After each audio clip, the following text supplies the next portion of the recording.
what's your relationship with your mum like? It was so funny. We were speaking about this just last night. It's been, it's definitely been a roller coaster and a half. You know, obviously we have our good days, we have our bad days.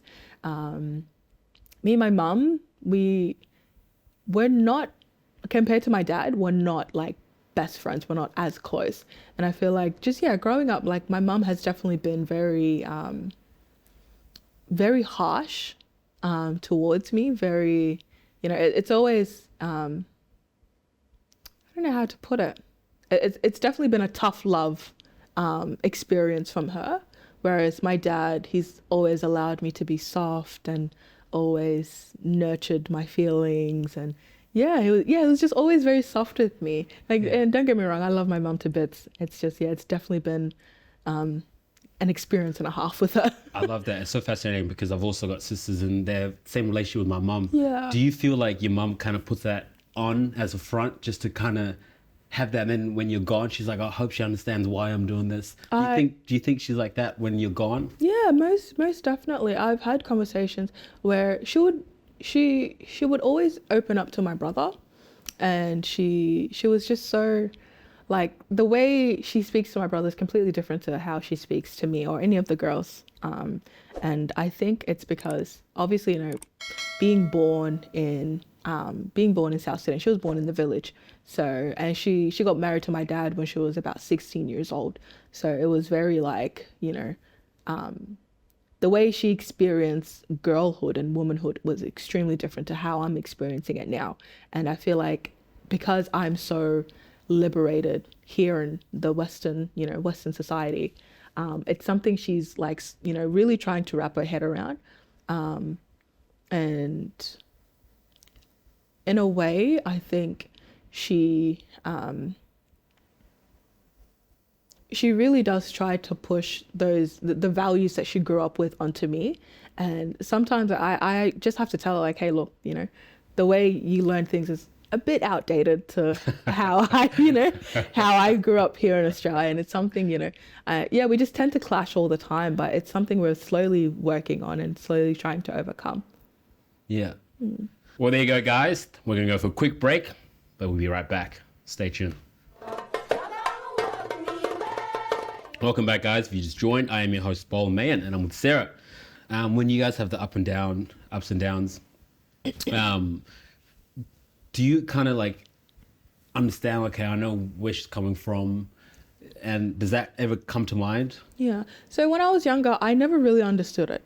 Obviously growing up here in Australia, and I'm always thinking, like, why is she so, why is she so harsh on me? Why is she? And what's sorry to interrupt, Yeah. because the reason I wanted to ask that is because that's happening right now. There's, there's kids that are born here with parents that are still trying to adapt to this. So it's very hard for them to connect, and that's slowly happening. Yeah. So how have you overcome that, and how have you guys kind of stayed connected in case there's someone out there who's on the brim of losing that relationship? Yeah, it's definitely like a tug of war.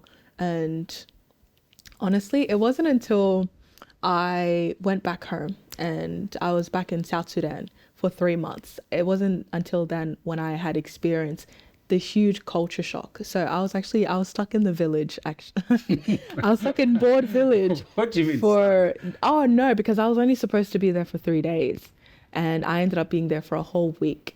And That sounds like a nightmare for any Australian African-born kids here. 100%, 100%.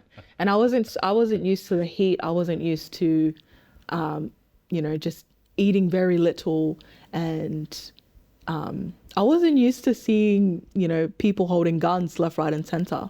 I was staying with my uncle at the time. Anyways, I went back home there for 3 months, and I was stuck in the village for a week.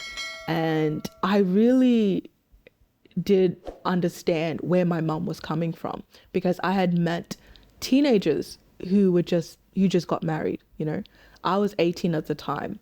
And so there was another girl that I had met in the village, and she was also 18, and she was asking me, it's like, oh, are you married, or when are you planning on getting married? And I'm thinking, I just finished school. I don't have marriage is not in my mind at all. Yeah. And I ended up meeting her friends. Her friends, were from ages 16 to 18, and they were all married, and they've been married for a few years at the time. And I just kind of felt a sadness in my heart because I'm like, okay, these girls had their entire, girlhood ripped away from them. And now they're just playing housewife and, looking after kids and looking after their husbands. And in my mind, I'm thinking, this is like, I can't relate to that at all. Yeah. But my mum can, because she was in that position as well.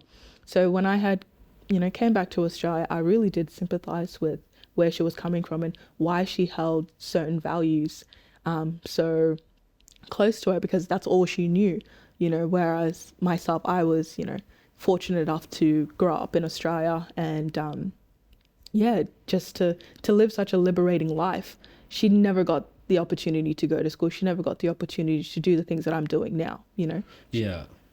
I love that. And I've spoke to a lot of people, or a few people that have gone back home for the first time, and it was a life-changing experience, and they came back and were more devoted to community work and more devoted to wanting to build their relationship with their family, or more passionate about their careers and stuff like that. Why is that, and what was something that you took for granted until you got there and realized, wow? Yeah. I took a lot for granted. I remember, not gonna lie, before I left Australia, I would say I was a pretty spoiled little girl. And once I got to Juba, it was such a culture shock to me. Just the way people would behave was completely different to how like the Sudanese community would behave here in Australia. And that was something I wasn't prepared for at all. The culture was different, the food was different, everything was completely different to how we live here in Australia. But like I said, here in Australia, we are much more liberated. We are much more, free in the things that we do.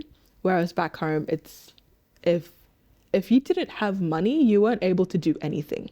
You weren't able to go to school. You weren't able to do the things that you really love. Well, there you go, guys. If you liked that episode, you can watch the full episode somewhere around here. I'm not sure where yet. But if you liked it, make sure you like it, subscribe, and join us in the next episode. Peace. We are out.